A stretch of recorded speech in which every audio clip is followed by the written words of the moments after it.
This week, Theresa Carle Sanders, the author and culinary artist behind the best-selling book series Outlander Kitchen, is joined by actors Lauren Lyle and John Bell for a lesson in cooking that would make any foodie proud. And we're going to end this episode with an exclusive peek at an Outlander Untold scene, available on the Season 5 Blu-ray, DVD, and digital releases. So make sure to stick around and check it out.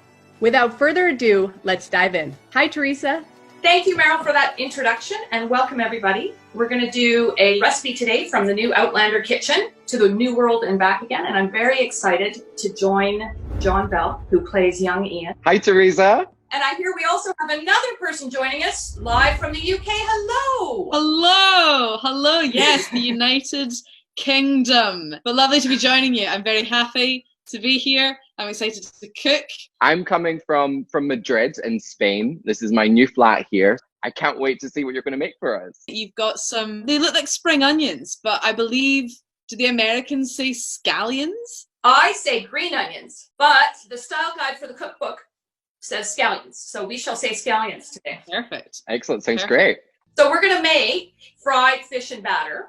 And this is inspired by An Echo in the Bone by Diana. And it's a scene where young Ian's been gone for a long time, and he's just come back to reunite with everybody. And it interrupts Ian's trip to get the fish fried and batter. I can imagine it was a very lovely moment for him. And also fish and chips. I don't know about you, Lauren, but that is or fish in general, fried fish, is such a Scottish thing.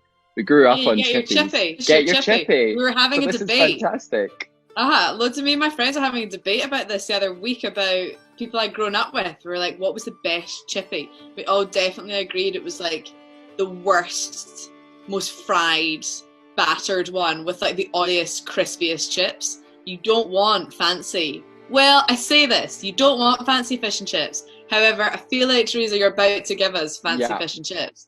My fish and chips, the batter's a little different. It's gluten-free, actually, this one. So it works for a lot of people. If you're not gluten-free, you can just substitute regular flour for it. But when I go through the recipe, you'll see what I mean. It's got a few different ingredients. It's got some vodka in the batter, as well as some beer. Oh, party. It's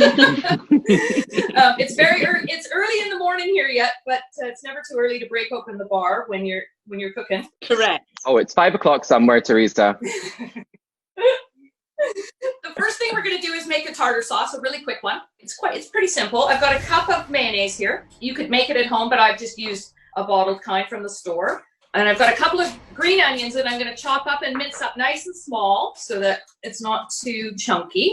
Theresa, what kind of knives are you using, genuinely? Because I've got rubbish knives and I need to try and update them. The worst thing you can have in a kitchen is a dull knife or a crappy knife. I've got one, actually not that expensive. It cost me about $60. It's easy to keep sharpened. I hold it on the hasp where the blade meets the handle, and I grip over there. And you never, ever, ever, see where my finger is? You never put your finger there. That's what a lot of people do, and that doesn't give you very much control. You want to have it like this. Lauren, did you know that? Because I had no idea. I've always... Yes, John, actually. Thank you for asking, John. I did know that. Thanks for asking me. That was really good of you. I did know that, and I know a lot about what's already been said. I'm telling you, I must have not been paying attention in my home economics class. I didn't even do home ec. My gran was an amazing cook and was an incredible baker, and my mum learnt from her, and then I learnt from the two of them. As I grew up, I just would pick stuff up, and I love it as well. I love cooking for my friends and the love of it. Absolutely. There's a certain, I don't know, it's like a different kind of feeling you get when you put it on the table and everyone comes in and enjoys it and then says that was so good. The Germans probably have a word for it. A provider, it just fills me with so much happiness. So it's certainly something I want to improve. Yeah, that's the thing that I have missed a little bit in lockdown, is not being able to have dinner parties and have friends over and have your bottle of wine with a meal and candles, and everyone just like the arguments that occur after a dinner party as well. There's something really warm and comforting. Yeah, and I think that's actually really funny, because that's what attracted me to Outlander and generated the whole idea for a cookbook, was because Diana has so many scenes around the table. That makes me think of the scene where young Ian's come back. We were all filming and Marsali and Fergus had to grill young Ian about what his life had been like with the Mohawk. And it's all around the dinner table. What a tale you must have to tell. Start at the beginning and don't leave anything out. You already ken the beginning. And we're eating the ending for supper. Well, and it was like one of those typical things where you're forced to sit and really talk to each other and meaningfully have a conversation. And do you not remember that day, the food that they made? I mean, the Outlander chefs, we have proper old school cheese, like wheels of cheese and real meat that's beautifully cooked. And we had a proper meal that day. And everyone, like, they had roast beef all sliced up really beautifully. And all of us were like, guys, this is better than lunch. This is better than catering. Yeah. We'll all just eat this. Don't worry about it. It was great. Yeah, I can remember that, Lauren. It was a strange one because, of course, it was the return of young Ian, and we are as a family trying to enjoy ourselves, and he's so lost in his own world that even the food that we're presenting to each other isn't even able to break down the barriers. So it was almost this like moment when the cameras would cut and we go back to ourselves and just chatting about the food and having a good time. Yeah. It was this weird comparison. It was great. Theresa, what have you put into your? Have we missed some ingredients there that you've popped into your tartar sauce? We've got some mayonnaise and some chopped scallions and some chopped gherkins so far. I've got some capers, some fresh dill that I just picked from the garden that I'm going to put in there as well. Show you up here. There it is, the dill. Ooh, lush. And if you don't like dill, you can use parsley. And if you don't have anything green, you can just leave it out.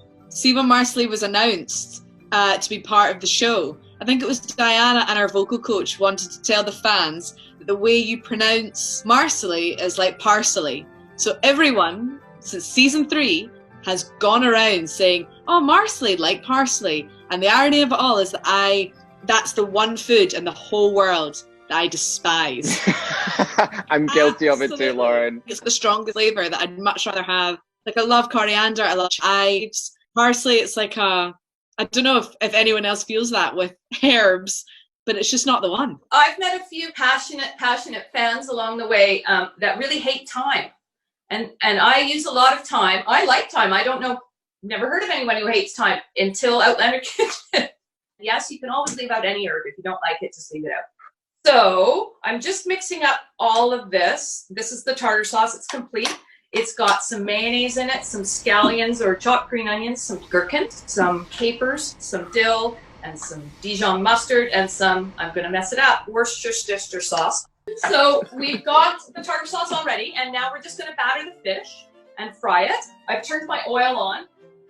So here we are with the fish and chip batter. I like it a lot. It's really crispy. It's flaky. It gives you that nice crunch. It's a pretty solid batter. So like you say, the most fried, the most battered fish is always the best. We're so dirty up in Scotland. I love it. So I've got some brown rice flour here. If you're not gluten-free, again, use regular flour. The directions are given in the cookbook, Outlander Kitchen, so that you can use what you have in your pantry. That's one of my guiding principles, is use what you've got in your pantry. We can always make substitutions. It doesn't really matter. So that's the brown rice flour. And then here's some cornstarch that's going in. And the cornstarch is what helps make that batter really, really crispy. And then this is some salt and some cayenne and a little bit of sugar. And the sugar is in there to make everything brown a little bit more nicely. So were you using any form of breadcrumb or anything like that? Is it more of a powdered, I guess, batter? It's more like a pancake batter. So we do stuff like, and I know like beer battered fish, and you would do that sort of thing where it's like a pancake batter, but you're adding beer. Exactly. And here it is. I've got beer. So I've got my fish here. It's cod. You could use haddock or you could use halibut if you've got it. I'm just dredging it in the flour and that mixture that I made before I add the vodka to the batter. So I've got 2 of them dredged there. What does the vodka actually do? The vodka reduces the amount of water in the batter and it evaporates really quickly. Alcohol evaporates really quickly. So you get a crisper batter. And then the beer gives it a little bit of flavor. So what is your favorite beer? There's some really good craft beer places in London where I live, some really amazing breweries, and love a pale ale and things like that. Probably the paler the better. No, do you know, I'm lying to you. I love Guinness. I know it's not a beer, but I love Guinness, yeah. Yeah, well, you could use Guinness in this batter it would be really nice. It would give it a nice dark color and it would give it lots of flavor. The only thing I don't recommend using is like an IPA. Anything with a lot of hops in it, or a lager. Hops go bitter. when you cook them. Mm. So you always want to cook with an ale or a stout. Are you a beer man, John? I do occasionally like to indulge in a little bit of Tennent's, seeing as I'm a Scot, of course. And yes, I do like a beer. I would say I'm no expert. I'd say my dad's more an expert. He actually makes his own beer, so he brews it himself at home. So it'd be kind of interesting to make this recipe and actually use one of his home brews, and then it's his home brewed beer, fish and chip style. I love that. So I think I'm going to suggest that to him. Yeah. Okay, so here's our dry batter. And like I said, I have dusted the fish lightly with that. And now I'm going to add a half a cup of beer and a half a cup of vodka. So this is a quick thing. You don't have to make a couple of lumps in the batter are fine. If you over mix it, that's when the batter the coating starts to get tough. So the less you mix it, the better. The other thing we have to do is, while we're doing the batter, is heat up the oil. So we're going to heat up the oil to about 350 degrees. I've got a instant read thermometer. If you don't have an instant read thermometer, if you've got a cube of white bread, you can throw it in there, and as soon as it goes brown, the oil's ready. See, when you're mixing the batter, is there a trick to not knocking all the air out of the bubbles from the beer as well, or is that not relevant here? It is really relevant, and that's actually a really good question. The best way to keep the bubbles in the beer are to open it just before you pour it in. And that giving it lightness to the batter. And that gives it lightness and bubbles, and there's a little bit of yeast in there too, so that's what gives it a bit of lightness as well. So this is the Outlander kitchen. This is your second Outlander kitchen book, am I right? My second Outlander kitchen book, yes. So this one is titled Outlander Kitchen to the New World and Back Again. There's 100 recipes in the book, and about 90 of them are brand spanking new. Nobody's ever seen them before. So I'm really hoping it will help get people through Droughtlander, because it's a big deal for some of us fans. It's a big, long break. I hope everybody likes it. I'm really proud of it. This is a big question. This is probably the biggest question you'll ever have been asked in your life. What is, from one chef, Marsali Fraser, to the other, what is your favourite recipe from this cookbook? Lord John's Yorkshire puddings. Very nice. Very. I think it's a good Yorkshire pudding recipe, but I also have a lot of fun having it tested. So I have fans that do all the testing for the recipes in the books. There's 10 of them. They work really hard. They cook about 18 recipes each before I send the cookbook into the publisher. And the one that was really popular and not very well known, I was really surprised that a lot of people in the southern states had never had a Yorkshire pudding before. Me and my friends on Sundays, it's tradition you'll go to the pub and have a Sunday roast. You have to. It's really weird if you don't do that. And that's the good measure of a good Sunday roast, is it's Yorkshire pudding. Anyone from Yorkshire would tell you so. What's your favorite thing to cook? My favorite food in the whole world would definitely be pasta. If I had my sort of death row meal, it would be pasta, cheese and sweet corn, which is really weird. That isn't what I would cook for friends if they were coming over. Okay, so my oil's ready. So it's probably a good time to do it because oil is a finicky thing. So we're ready to fry. We've got this lovely batter that I will show you here. And we've got a piece of fish. And we're just going to dredge it. The batter's a bit thick because we've been talking. So it's nicely dredged. And then I'm just going to hold it above the bowl and let it drip off. And into the oil it goes. And then I've got another piece here, and I'll do the same thing. And I sort of, when I drop it, I just kind of let it drop into the oil really gently, so you don't get a big spurt. And they won't stick together that way if you do it like that either. So you just have to add a little finesse when you put it in. Just a wee. Oh yes, and then when I salt it at the end, you'll see my big. Young Ian's actually quite a good cook.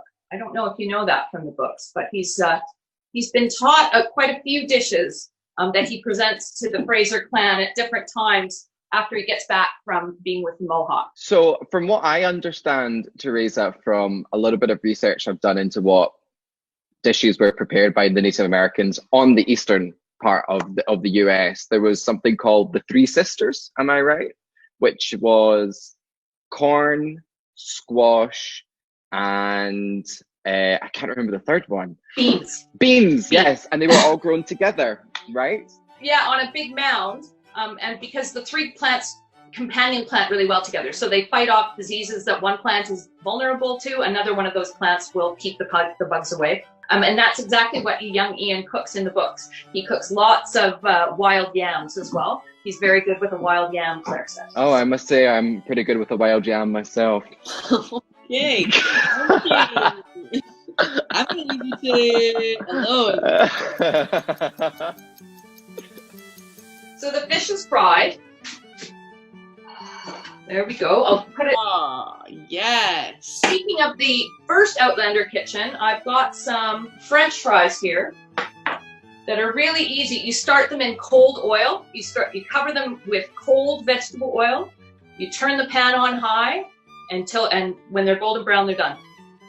It's the easiest way to make French fries in the whole world. And see, when you're chopping your French fries, do you ever, with the potatoes, once you've chopped them, do you put the potatoes in water to draw out the starch before you fry them? Or do you just not bother? It depends on the type of potato you use. If you use a baker potato, like a baking potato with a rough skin, you'll want to soak that. Okay. If you use a Yukon Gold or one with a golden skin, like a white potato, you don't need to soak it.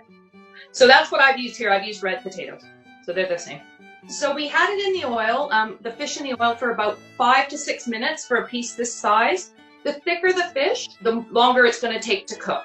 So, and if you're unsure, you can always just pull the fish out, very gently pull apart the batter and go in and see if the fish flesh is cooked inside. And if it's not, just put it back in the oil for another minute or two and it'll turn out great. So, Theresa, how long does this recipe take to make? How long do you reckon you would need for your prep as well as your cooking before you serve it? And would you want to serve it straight away, or is it something you'd hold off on? Okay, that's a good question. It's a really quick recipe. To make the tartar sauce and do the fish and fry it, it would probably take about a half an hour, not much longer than that. Depending on your cooking skill, it's a pretty easy recipe to do. And then you definitely want to serve it right away. So batter is not something that sits very well. It gets a bit soggy. You want to have everybody at the table and serve it as soon as that fish is out of the oil. Nice. Cool. Thank you. What do you think, John?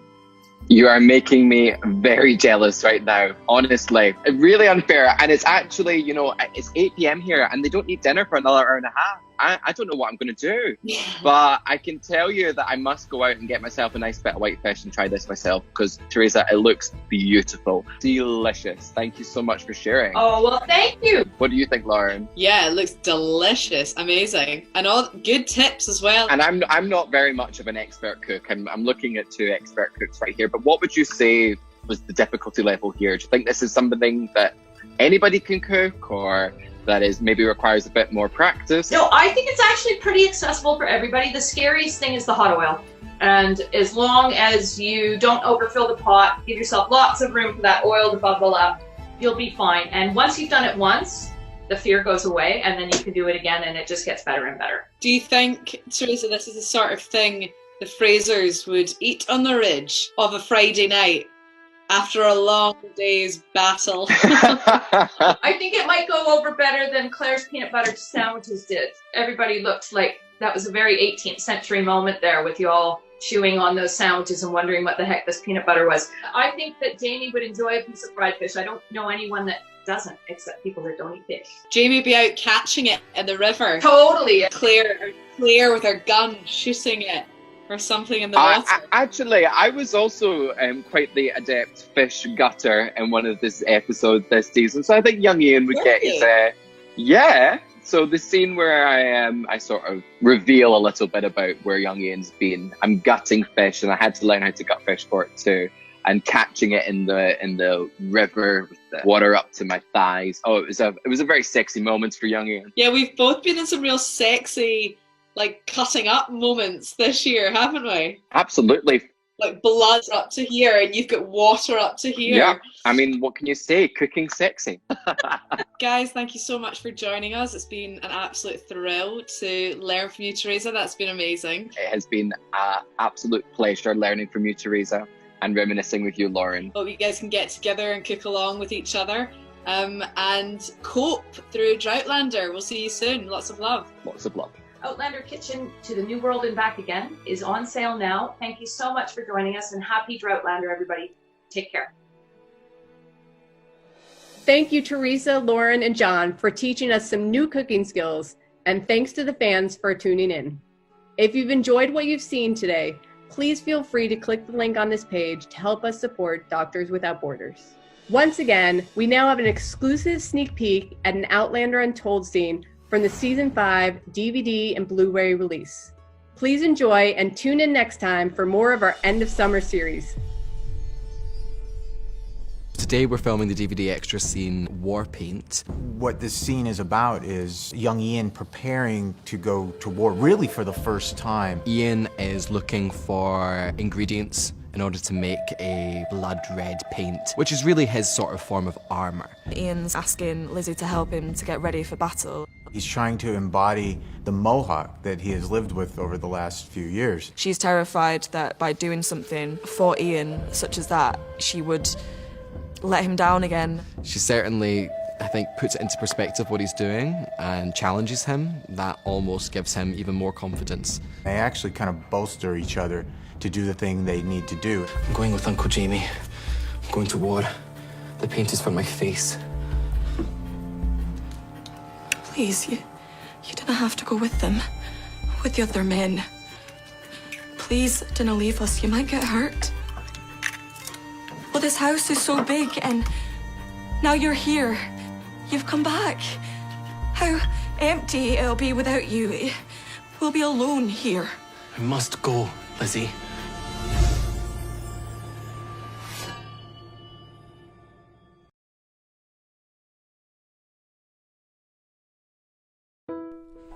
Coucou les addicts, c'est Aurélie du site Outlander Addict et j'ai un message pour vous. Si cette vidéo vous a plu, n'hésitez pas à vous abonner à la chaîne, à mettre un like ou à partager cette vidéo sur vos réseaux en cliquant sur le bouton partager qui se trouve juste en dessous. Pour prolonger votre expérience, je vous encourage à visiter régulièrement mon site internet outlander-addict.com. Vous y retrouverez des traductions, des articles et plein d'infos et d'actualités sur Outlander. À très bientôt.